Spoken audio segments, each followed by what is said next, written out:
When the world is just too much, turn it off and turn on positive, encouraging K-Love. I'm gonna praise. World off. K-Love on. K-Love is sunshine for my soul. I love K-Love. Listen now on your radio, online, or on the free K-Love app. K-Love makes me feel so good. Positive, encouraging K-Love. Each week on Culinary Confidential, Christina Cates, a seasoned foodie who has worked at some of New York City's top restaurants, will share her passion for the culinary world. Whether you're a professional chef, a restaurant enthusiast, or a lover of good food, Christina dives into the heart of hospitality, exploring the trends, triumphs, and challenges facing the food service profession. And you won't want to miss her chats with some of the most interesting and influential industry voices. And now, please take your seat at the table as Culinary Confidential with Christina Cates starts now, exclusively on AM 970, The Answer. Welcome to Culinary Confidential with Christina Cates. This show is produced in association with Lucas A. Ferrara and Shake It Off Live. There's something about barbecue that feels bigger than food. It's memory and ritual. It's summer in America. It's the sound of ice hitting a cooler, music playing in the backyard, smoke rolling through the neighborhood, and somebody standing over a grill like it's their sacred responsibility. Barbecue is one of the few culinary traditions that transcends geography, politics, age, and background. Whether it's Texas brisket, Carolina whole hog, Kansas City burnt ends, Memphis ribs, or a simple backyard burger on a charcoal grill, barbecue is deeply woven into the American experience. And as we head into the heart of the summer, there is no better time to celebrate it. Tonight on Culinary Confidential, we're talking all things smoke, fire, flavor, and the culture surrounding barbecue with a man who has built an entire brand around authentic pitmaster tradition, craftsmanship, and hospitality. Brad Prose of Chiles and Smoke. You know, Americans take barbecue very seriously. According to the Hearth, Patio, and Barbecue Association, nearly 70% of U.S. adults own a grill or a smoker, and summer remains the single biggest grilling season of the year. The 4th of July alone sees millions of grills fired up across the country. And barbecue has evolved far beyond burgers and hot dogs. What was once regional and hyper-local has now become a full culinary movement driven by technique, wood selection, smoke science, social media, competition circuits, and a new generation of chefs and pitmasters elevating barbecue into an art form. And that's what makes tonight's conversation so interesting, because barbecue sits at this fascinating intersection of tradition and innovation. At its core, it's primitive, fire and meat, one of the oldest cooking methods in human history. But within that simplicity is unbelievable complexity, the difference between oak and hickory, offset smokers versus pellet grills, low and slow versus hot and fast, dry rubs, injections, bark development, smoke rings, rusting techniques. This is a culinary discipline that demands patience, intuition, and obsession. And unlike many fine dining experiences where perfection is hidden behind kitchen doors, barbecue is performative. It's communal. It happens out in the open. You smell it before you see it. It creates anticipation and it brings people together. That's why barbecue culture has exploded over the last decade. We've seen pitmasters become celebrities. We've seen Michelin-level chefs embrace smoke and live fire cooking. We've seen craft barbecue restaurants become destination dining experiences with the lines out the door before noon. And social media has only accelerated it because few foods are more visually seductive than perfectly sliced brisket, glistening ribs, or a smoke pouring out of a smoker at sunrise. But great barbecue is also deeply emotional. For a lot of people, it reminds them of family. Summers growing up, fathers and grandfathers tending the grill, graduation parties, beach weekends, tailgates, long Sundays. Barbecue marks moments. It's tied to celebration and gathering in a way few cuisines are. And tonight, we're going to unpack all of it. We'll talk about what separates a good barbecue from truly exceptional barbecue. We'll get into the psychology of smoke and why humans are so instinctively drawn to fire-cooked food. We'll explore the rise of barbecue as a culinary powerhouse in America and why younger generations are becoming increasingly obsessed with outdoor cooking culture. And of course, we'll talk summer entertaining, because as June turns into July, grills across America are about to become the center of the social universe. And honestly, there's something incredibly fitting about opening summer with a barbecue episode, because barbecue is optimism. It's slower evenings. It's gathering outside. It's passing plates around a table. It's that feeling that winter is finally behind us and people are ready to reconnect again. So whether you're somebody who spends 12 hours smoking brisket overnight, someone who just loves the atmosphere of a backyard cookout, or someone who simply appreciates the craftsmanship behind true pitmaster culture, this conversation is for you. Stay tuned, because tonight we're firing up the smokers and diving headfirst into the worlds of summer barbecue with Brad Prose. And trust me, by the end of this show, you're probably going to want to light a grill immediately. Tonight, we're diving into one of America's most beloved culinary traditions, barbecue, and not just from the perspective of food, but from the perspective of culture and storytelling. Joining me is Brad Prose, the founder of Chiles and Smoke and author of Epic Barbecue Sandwiches, whose passion for live fire cooking and authentic barbecue has built a loyal following of people obsessed with smoke, flavor, and summer entertaining. Brad, welcome to the show. Oh, thanks for having me. I'm super excited. Oh, no, this is going to be good. So in this first segment here, Brad, I want to talk about your journey, the rise of modern barbecue culture, because everyone likes to barbecue these days, and really the story behind the smoke, if you will. But let's start with, where did your fascination with barbecue really begin? Probably college. I mean, I always grew up grilling. My parents from the Midwest, we had a propane grill growing up and a little Weber. And, you know, my dad would have me flip the chicken, just make sure I didn't burn it. But once I got to college, we got to this point where I was one of the only ones that not only had a house, had a small townhouse, but none of my friends knew how to cook. And they would just start bringing over food, and I would meal prep for them. Wow, it was a great way for me to I hope you charged for that. Well, I charged meat. I'd be like, okay, I get to keep this. Oh, man, I have an old photo floating around of me when I'm like 22 smoking ribs on a propane grill, if you can believe it. I would just buy wood chips, soak them in water, and put them in packs of foil, and I'd throw them on the burner. It was quite a time back then, so when you didn't have much money. Wow, I love it. You know, grilling is actually not my specialty. I'm one of those people that's afraid to even light the grill. So you're going to really have to dumb all of this down for me tonight, okay? Okay, why do you think barbecue creates such emotional nostalgia for people?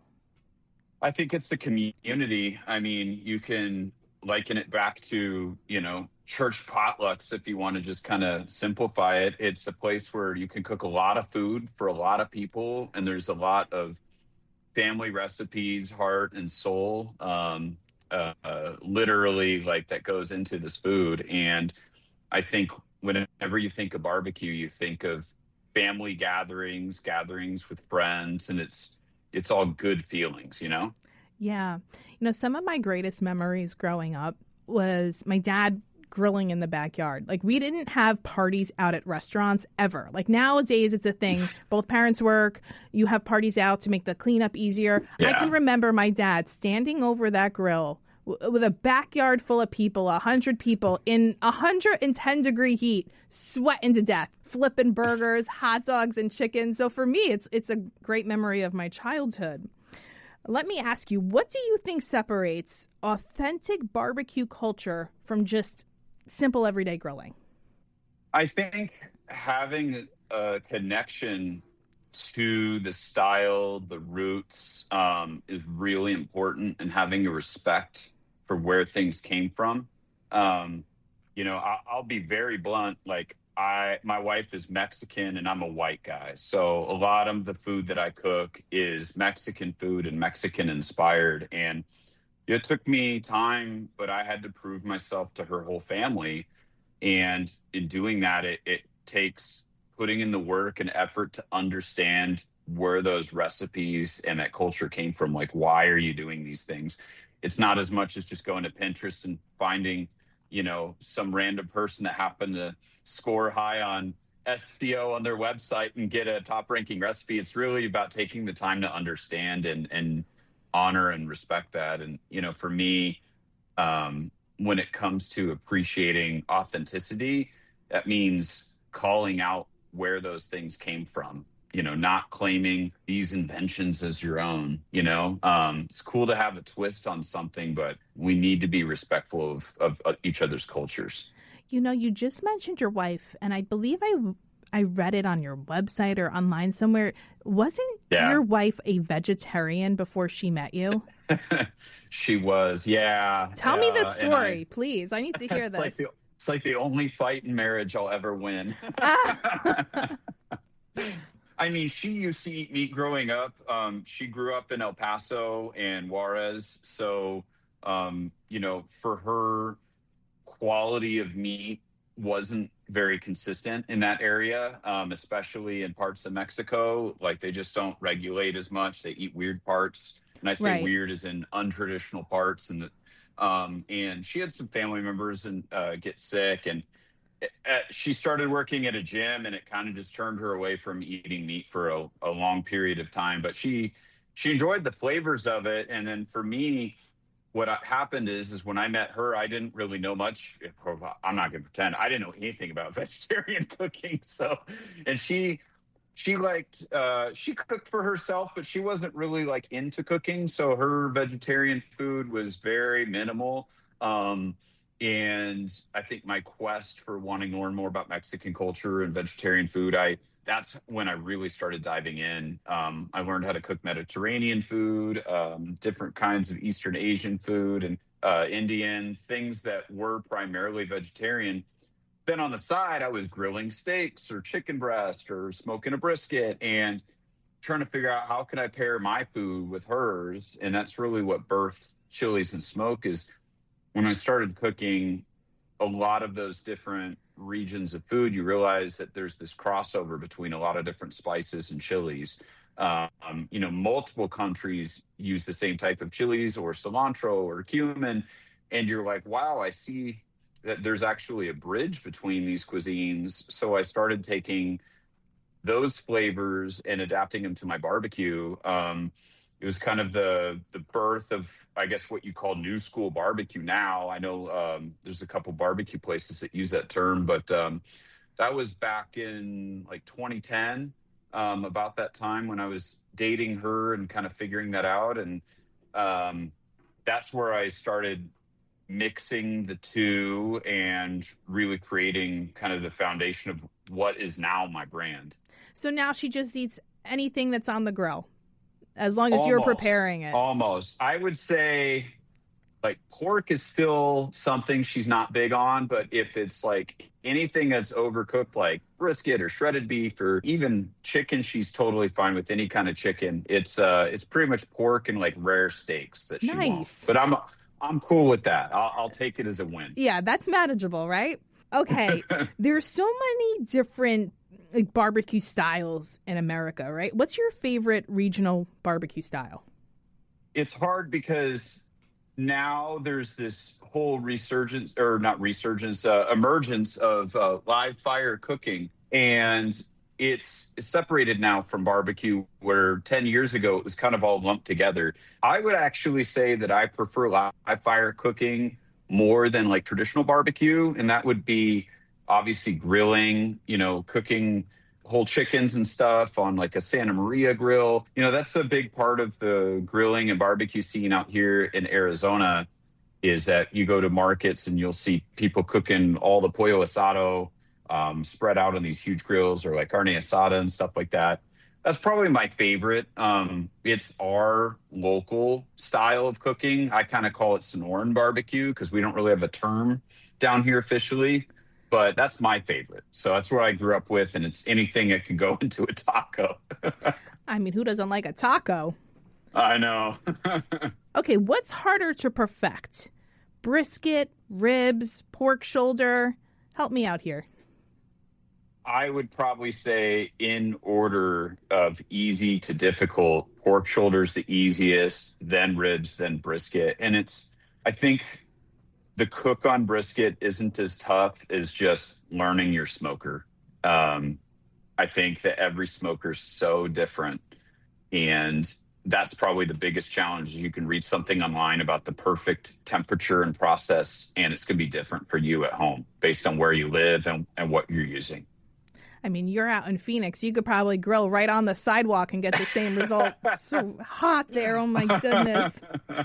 All right. You've built credibility in the barbecue space. What does earning respect in barbecue culture actually take? That's a tough one. I would definitely say giving credit where it's due. I would say that's probably the biggest piece that I can think of, is if you're trying somebody else's recipe, just making sure that you credit those people for their creations, probably the biggest piece. Also, I have developed a number of recipes or methods over my career that have kind of gone viral and changed the way people cook certain things. Ooh, so I tell think me. I proved myself with a couple techniques. I'll give you one example of each. My viral recipe, I'm kind of infamous for, smash burger tacos. That was a globally made recipe. That was pretty crazy when that came out to the public. I had no idea it was going to take off the way it did. And Wait, you created that? Yeah. I'm telling you, you cannot go on social media these days and not see a riff on a smash burger taco. I know. You should, in my cookbook, the Epic Barbecue Sandwiches, I did make a dedicated page to kind of just talk about how that started, because that's a story I don't get to tell very often, and figured I'd try to lock that in while I could. But that was fun. That was probably the most viral thing I've ever done. But I would say the method that I came up with that also gets used, it's not specifically recipes, butterfly chicken drumsticks. That was in 2021. I decided to try to write recipes for cheap cuts of meat, and drumsticks are notoriously cheap. And so I had saw this method from this Turkish cook where they would split the meat off the bone completely to where the bone's just kind of sticking up, and then they would sear the meat in a pan and then pour sauce. And I was like, I could do half of that, put that on the grill. So I butterfly the drumstick open and then cook it that way. And it cuts the cooking time down in half. You don't get any pink chicken in the middle. You get more seasoning on all sides. It's just like a huge benefit all the way around. Meat's crispier. There's no downside to it. And coming up with that was another one of those, like, I just never thought that would take off. It was kind of me just messing around in the backyard. And I'm like, I love it.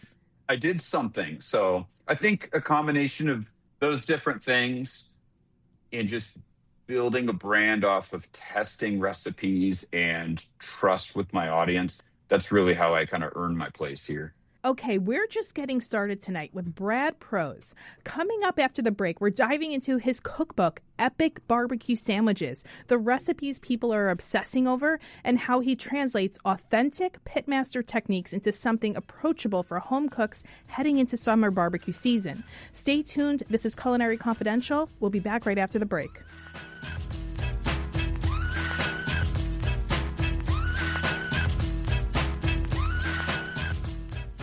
Over the last 30 years, Newman Ferrara, a New York City law firm, has evolved into a national practice focused on real estate, commercial, litigation, civil rights, class actions, and other complex litigation, representing many of the city's largest property owners, managing agents, and thousands of tenants. Newman Ferrara handles some of the nation's most significant class actions and civil rights matters. Newman Ferrara at 55 East 59th Street, New York City. Go online to newmanferrara.com. That's newmanferrara.com. Listen to the firm's name partner, Lucas Ferrara, every Saturday at 10 a.m.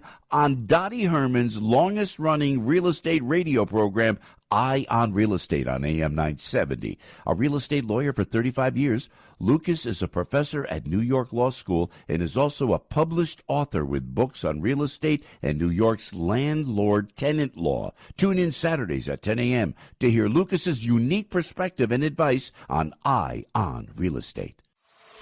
Welcome back to Culinary Confidential with Christina Cates on AM 970, The Answer.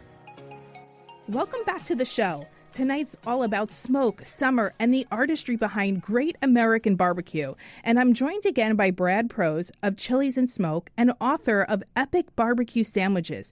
And now we're getting into something every barbecue lover wants to know more about: the cookbook, the recipes, and how to actually elevate your backyard barbecue game this summer. Brad, welcome back to the show.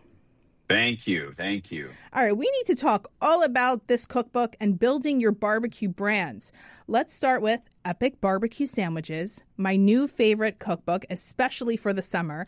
In the first segment, we were just touching ever so slightly on the smash burger taco that you became famous for. Do you want to tell more about that story?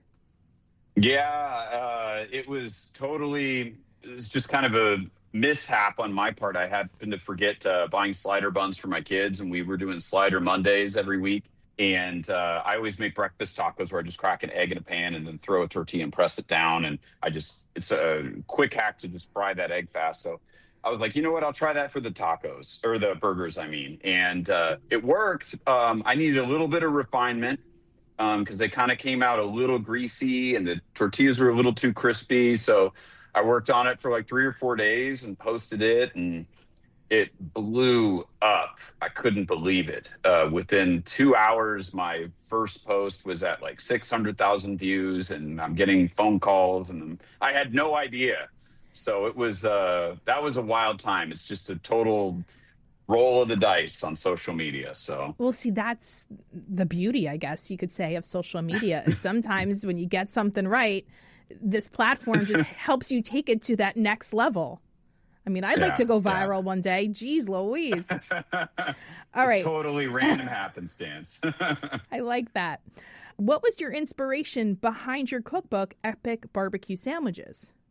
Sandwiches have been incredibly popular over the last few years, and I'm not going to pretend that like I came up with the idea. My publisher actually reached out to me, and they're like, we want to make a number of sandwich cookbooks, and they're like, we're just thinking you're the right guy for barbecue.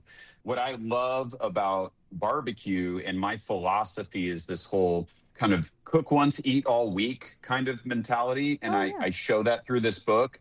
So I thought that I could really express myself in this book with the combination of one-off recipes and also showing people kind of how to master cooking a certain meat, and then a bunch of recipes that they can use for that too. Because one of my biggest pet peeves with cookbooks is that you'll scroll through and you see this awesome sauce or this one meat or recipe that you use, and then it's not used anywhere else in the book. So my whole philosophy in making barbecue and this cookbook was making sure that if you make a recipe, can you use it many times? And I wanted to make that as easy as possible for people.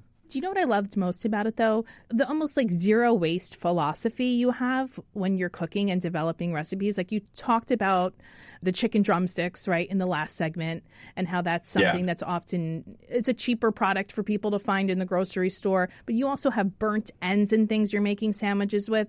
It's really a cookbook for everyone. Yeah. And I wrote it that way. It was a challenge to kind of figure out how do you organize sandwiches, and barbecue. I didn't want to do it by meats. I did it by difficulty and time. That's why the first chapter of recipes we call the weeknight hero. Get my bad dad joke right there. There are no hero bad sandwich. dad jokes on this show. And then going from, things that you can make in an afternoon to kind of a weekend project. I wanted to make sure people, there was something for everybody in here, or if you wanted to progress through the book, it gives you a lot of good options for that. There are some really just sticky little sandwich looking things that look delicious in here. But one that really stood out for me, which was unassuming in my opinion for this kind of style of a cookbook, was the smoked salmon bagel. And oh, yeah. I got to tell you, like, it just looks so delicious. And I'm in New York. We have smoked salmon bagels here often. Yes, you do. But this is, it looks so good, Brad. What was the inspiration with this dish? Because this is unassuming for this book, in my opinion. Well, you're right. And I think the idea of having smoked salmon, going to your local Starbucks or deli or whatever and getting that bagel with cream cheese and salmon, that's something like I always treated myself to because I never have smoked salmon at home. And I was like, it's kind of just something that like I think a lot of people will get that when they go out. And I just wanted to treat people and show them how that they can make that on the grill and have it be really, really easy, because it really is. And you can make so many servings with the recipe too. So it's just a lot of fun. Was there one recipe in the book that took forever to perfect? Yeah, actually, and I would say there's actually probably 10 recipes I had to cut from the book because I just couldn't get it quite right. That was a challenge. It wasn't a matter of like not being able to having too much in here. It was also just stuff I had to cut. I would say the one that was probably the trickiest to get right was the birria fire dip, which is in my later section in the book. This is kind of that long project. If you can think of like French dip, but meeting birria, like from, Mexican food. Love that. I kind of combined a number of things. I called it the birria fire dip because it uses a number of ingredients from Eastern Asian cooking, both like in Japanese and Korean, because it has gochujang, it has soy sauce, it uses shiitake mushrooms. So the base for the consomme is not beef broth. It's actually a shiitake mushroom base. Very umami. And then you eat those, and you eat those mushrooms with the shredded beef in the end. And I'm just feeling it right now because I remember eating so many of those sandwiches. It just makes you drool. It is the most savory sandwich ever, but it is so freaking spicy. It's like a really, really fun thing. It was just hard to find that right balance because it's a long cook and the braise adds a whole nother dimension that you have to get right. Speaking of spicy, what's like the average pepper you're cooking with? I mean, I'd say the most common are jalapeno and serrano. Chipotle is pretty close, but I would say in our house, the spiciest would probably be like chiltepin. I don't write about that in the book because it's very uncommon. It's a local chili out here. They're really tiny, like almost like little berries. Probably on the more common side, habanero. We use that. Different kinds and colors of those. But while I enjoy them for the fun of it, like ghost chilies and stuff, they're not really my thing. How is that enjoyable, right? Like when your eyes are tearing, your mouth's on fire, you're chugging milk. Like who actually enjoys that? Okay, what are your thoughts on sauces versus dry rubs?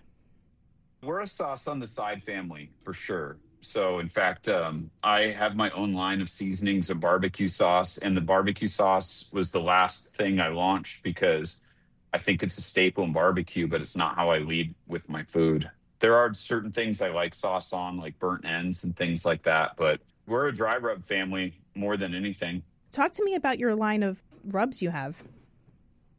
So I design these around how we cook. Like I said earlier in the segment, live fire is a big piece. So 2 of the 3 rubs have no sugar.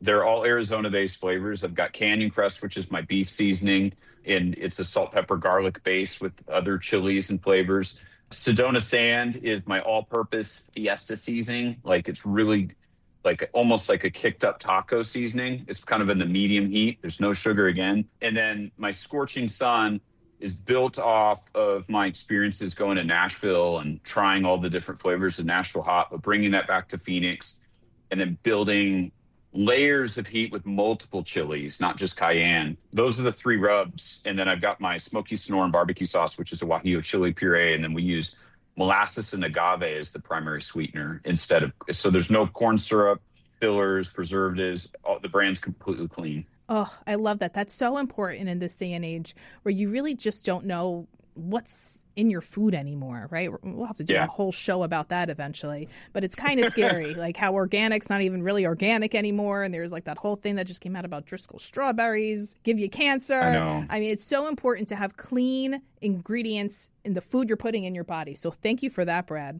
What's one underrated barbecue technique people should know? That's a good one. I would say probably reverse searing, and that term gets used a lot for steaks. And I think the reason why I say it's underrated is because you should be using it for different cuts.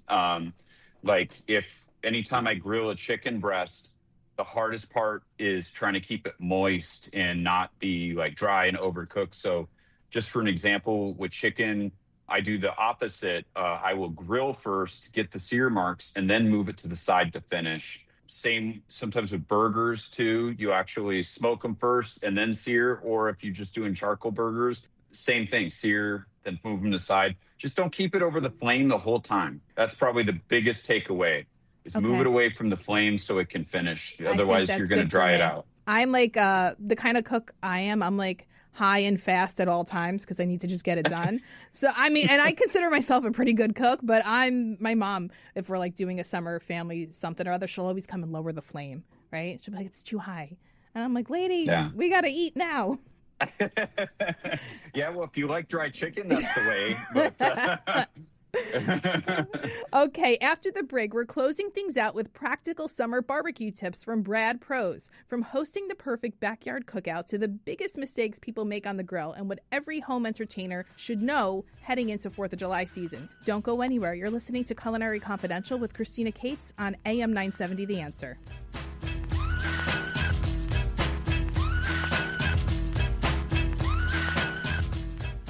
Over the last 30 years, Newman Ferrara, a New York City law firm, has evolved into a national practice focused on real estate, commercial, litigation, civil rights, class actions, and other complex litigation, representing many of the city's largest property owners, managing agents, and thousands of tenants. Newman Ferrara handles some of the nation's most significant class actions and civil rights matters. Newman Ferrara at 55 East 59th Street, New York City. Go online to newmanferrara.com.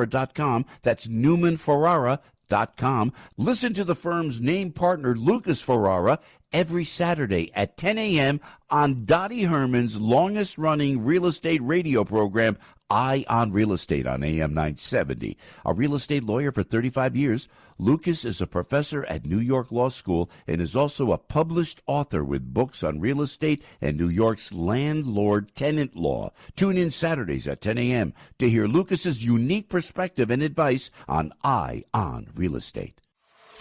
Welcome back to Culinary Confidential with Christina Cates on AM 970, The Answer. Welcome back to Culinary Confidential. We've talked barbecue culture, cookbooks, recipes, and building a brand. And now we're ending tonight's show with what might be the most important part, how to actually create the perfect summer barbecue experience at home. Brad Prose, welcome back to the show. Hey. All right, what are the best meats for casual summer entertaining? I would definitely say probably anything that can be pulled, like pulled pork, pulled chicken, chuck roast, stuff like that. The reason is because one of the biggest frustrations when you're having people over, especially as the barbecue cook, you're outside, you're checking temperatures, you're stressing, things about that. And part of even what I teach in the cookbook is you could cook ahead of time and reheat it the next day. And if you do it in the right way, it's going to taste phenomenal. And it came right off the smoker. So I would encourage people to consider, cooking it a day or two ahead if that's going to save you some time. That's probably my biggest tip. We do it constantly, even with pork ribs. That way you get to enjoy max amount of time with your friends. Yeah, but you're not making pulled pork in the crock pot. Are you, Brad Prose? No, I'm doing it on the smoker. I'll shred it, put it in foil pan and chill it and put it in the fridge. And then you can put just saran wrap over the top with some foil. Honestly, it's good for a couple days just like that. You can heat it up in the oven at a really low temperature for a couple hours before people come over. What about your favorite unexpected thing to throw on a grill? Ooh, I'd probably say celery, which is pretty interesting. Yeah. Have you ever had grilled celery? Not only have I never had it, I would never think to do that. And I'm always looking for ways to incorporate more celery because it's so good for you, but it doesn't do much for me. Celery grilled does a couple things. It gets rid of how tough that fibrous outside is, but it also makes it sweeter. You don't have to char it black or anything because it'll get really soft if you do that. But if give it just a minute or two to get some char marks, that's usually good enough. And I'll do that when I make wings, kind of at the end. I'll throw some celery on there, and sometimes I'll blanch some carrots and cut them into strips, and I'll throw those on there too. But yeah, grilled celery is also really great, like in potato salad or like chicken salad, like for sandwiches and stuff like that too. It really changes the flavor. And if you're going to have the grill heated, you might as well use it while the fire's going. That is so interesting. I'm telling you, I'm going to try that this weekend. I never would have thought to do that. Anything else? I'd probably say that's the biggest one that's kind of weird. We definitely make cauliflower quite a bit on there too, especially if I'm doing a grill where I've got a 2-zone cooking. I'll put a head of cauliflower on one side and let it kind of smoke, roast, pick up all that wood fire flavor. And then right at the end, I'll throw it over the grill to sear. And that's really, really good too. What are the biggest mistakes people make when just grilling burgers? Like, burgers are so popular for the summer. I would say the 2 biggest mistakes I can think of is not chilling the burgers before they go on the grill. It's critical. It's not just a step. It does so many more things. Number one, it holds the meat together. So you can feel free to compress it pretty tight, but it does hold the meat together better when it's on the grill. And you also do get a better sear, because if you have like room temperature burgers and then you're throwing that right on the grill, it will kind of sag between the grates and make it really difficult to flip, versus a cold meat with hot sear. It'll hold its shape better. I also think people flip their burgers too much. You only need to flip them. You can cook them completely on one side, flip it one time, completely on the other, and then move it to the cooler side of the grill to finish. You don't need to just flip. It's going to mess up everything. So when you want to make a patty at home, right? And you buy the ground beef and you're forming your little circles and you put them on the grill and they come out like these rounded hockey pucks. Why does that happen? Yeah, the meat swells in the middle. But if I buy like a Schweid & Sons burger, it doesn't do that. Yeah, it's different because theirs are also usually compressed. A lot of times when we're forming ours with loose patties and stuff, we're not really doing a good job. What I tend to do is I'll form the burger, push it very firmly together, and then I'll push an indentation in the middle. The middle will still puff up a little bit, but it won't be like a hockey puck or like a football, I should say. Right, like a football. That's more like it, not a hockey puck. Yeah. All right, what are your thoughts on the live fire cooking becoming more popular in restaurants? Only because we have one in New York now. We have this restaurant called Oresh with Michelin star chef Nadav Greenberg. It's the hottest restaurant in town now, and I think it's something like 95% of the menu is cooked over an open flame. Yeah, I think it's great. I love it. I want to see more of it. I think it's pushing chefs to be creative with restriction. I think we went through a period in fine dining where it was all about technology and transformation, with like Alinea and El Bulli and these other places that were just pushing the envelope. And I think, Jose Andres said it best where, he likes cooking with vegetables because he knows it takes so much more skill to coerce flavor from vegetables than it does with meat. And I think the same can be said with live fire cooking. I think it gives you the opportunity for risk and reward. And it's very hard to elevate your plate as a chef with just fire and the lack of all those other tools. So I think the restrictions are phenomenal. And for guests, hope it inspires you to cook more at home and try new things on the grill. Like that, I'm all about it. I just think it's good for people at home and people in the restaurant. Are you coming to New York anytime soon? I wish. Can I confess something crazy? Sure. I've never been to New York. Excuse me? I don't know what to say about that. Wow. I've been dying to go. It's hard because I just haven't had a business reason yet. I haven't had an invite. I would love to go. It's like major bucket list in my life. Oh my gosh, you have to get here immediately because I do want you to go to that restaurant in Soho, Oresh, and I want you to meet Chef Nadav. I feel like you guys would have such a great conversation about live fire techniques. It would be amazing. Amazing. Oh, we got to get you here. All right. If you could host the ultimate American summer barbecue anywhere, where would it be? Ooh, that's tough. I definitely say probably somewhere with a beach and a coast, Ooh, that's nice. And it's very unlike me to say that because I live in Arizona and we're landlocked. But this spring in late February, I went to a big barbecue festival in Key West. And we even set up a barbecue for the day, like on one of those sandbars that disappears. Oh my gosh, hours. That's crazy. It was like the most amazing experience ever. And it really inspired me. I think just being in that environment and the combination of community, it's just perfect recipe if you can pull that off. And you know what? I've never been to Key West. So now we're even. There you go. I know. All right. Lastly, how do you create a wow factor at a backyard barbecue? I would say have a great topping that's going to liven up your food. And that could be pickled onions, some kind of fresh salsa, fresh limes. I think a lot of people just miss that final touch. Sometimes it can even save that overcooked chicken, but make sure that you have something really bright and fresh that just brings that acid, sweet heat to the plate. That's a big deal. I love it. That's Brad Prose, author of Epic Barbecue Sandwiches. Run and get this book because it will save your summer. There are so many good things in here. Brad, thank you so much for your time tonight, and I will see you when you come to New York. There we go.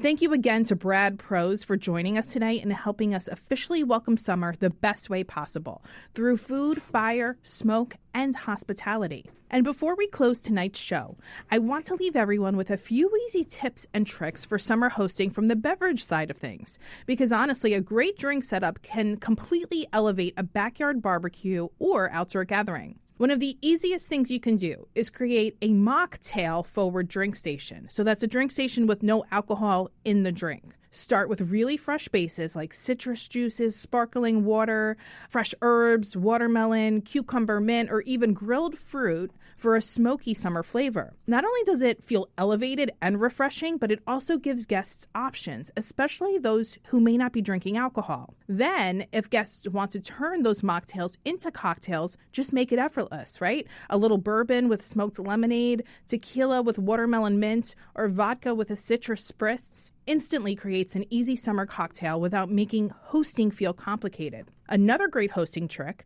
pre-batch a signature drink ahead of time so you're not bartending all night. Beautiful glassware, plenty of ice, garnishes already prepared, and even one really thoughtful non-alcoholic option goes a long way in making guests feel cared for.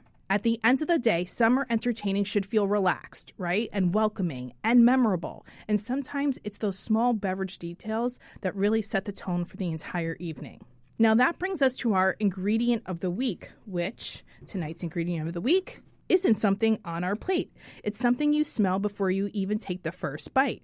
Hickory wood. It's one of the defining flavors of American barbecue culture and one of the most iconic smoking woods used by pitmasters across the country.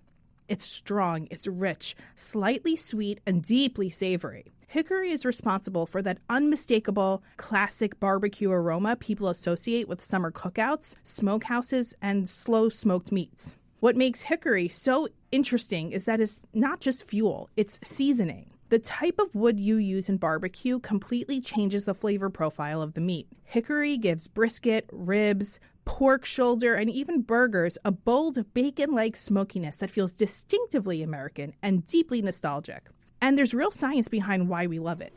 As wood burns, the compounds are released into the smoke. Those very compounds that are responsible for the smoky aroma and flavor. It's why the smell of barbecue can instantly trigger memory and emotion before you've even sat down to eat. Some ways to use the hickory. Use the hickory chunks or chips for smoking brisket, ribs, pulled pork, or chicken. Add a small amount to charcoal grills for a subtle smoky flavor on burgers or steaks. You can pair it with sweeter woods like apple or cherry to balance the intensity. But you can also smoke vegetables like corn and onions or peppers for some summer barbecue sides. And this is a cool one. You can infuse cocktails by briefly smoking the glass before pouring the bourbon or like an old-fashioned or something like that. I've seen restaurants do that. It's really cool. You can also use smoked hickory salt as a finishing touch on fries, grilled corn, or even some deviled eggs, which is nice for the summer. And because tonight's show is really about the culture of summer barbecue, hickory perfectly represents the spirit of the episode. Thank you for listening to Culinary Confidential with Christina Cates, Sunday nights at 9 p.m. on AM 970 The Answer. Before we wrap up tonight's show, I want to give a huge thank you to Brad Prose for joining us and helping us officially kick off summer the right way, with smoke, fire, flavor, and a whole lot of passion for authentic barbecue culture. Tonight's conversation reminded us that great barbecue is never just about food. It's about tradition, patience, storytelling, and bringing people together around a table. Be sure to check out Brad's newest cookbook, Epic Barbecue Sandwiches. Explore his line of products and everything he's building through Chiles and Smoke. Because if tonight proves anything, it's that if barbecue is done right, it's both an art form and a labor of love. And speaking of American traditions, next month here on Culinary Confidential, we begin a very special 4-part July series celebrating the 250th anniversary of America, a month dedicated entirely to Americana through the lens of food, beverage, culture, and identity. And I have to thank my production assistant Ryan Pagano for even giving me the idea to do this. We'll explore the idea of a culinary time capsule with Jay Reifel. Think 1776 to 2026, how the culinary world has evolved, right? He's a culinary historian, and he's going to be taking a look at the flavors, traditions, and dishes that helped shape the American table. I'll also be joined by celebrity chef Robert Irvine for a conversation about resilience, hospitality, leadership, and the evolving American restaurant industry. Then we head out west with Kent Rollins, a true American cowboy whose cooking over open fire captures the spirit of the frontier and old school Americana in its purest form. We're also hoping to welcome Scott Lebedo to the show for a conversation centered around patriotism, identity, and what America means culturally today. And finally, returning to Culinary Confidential at the end of the month will be Noah Rothbaum. He's going to join us once again, this time to dive into the fascinating worlds of Prohibition, American cocktail history, and the beverage culture that helped define generations. I love Noah Rothbaum so much. And regardless of political affiliation, background, or beliefs, this series is really about taking a moment to appreciate what an extraordinary country America truly is. The freedom to create, innovate, build businesses, share cultures, tell stories, and gather around tables from every corner of the world. That's something worth celebrating, especially right now. This month is about unity through hospitality, food, tradition, and conversation, because at the end of the day, America's story has always been told through the people, flavors, and experiences that bring us all together. It's going to be nostalgic, thought-provoking, celebratory, and deeply American, and honestly, one of the most ambitious themed months we've ever done on this show. Until next time, I'm Christina Cates, and this has been Culinary Confidential. Thanks for listening, enjoy your summer, and remember, some of the best conversations in life still happen around the table. Good night. The preceding program is sponsored by Shake It Off Live, LLC. When the world is just too much, turn it off and turn on positive, encouraging K-Love. I'm gonna praise. World I praise the off. K-Love on. K-Love is sunshine for my soul. I love K-Love. Listen now on your radio, online, or on the free K-Love app. K-Love makes me feel so good. Positive, encouraging K-Love.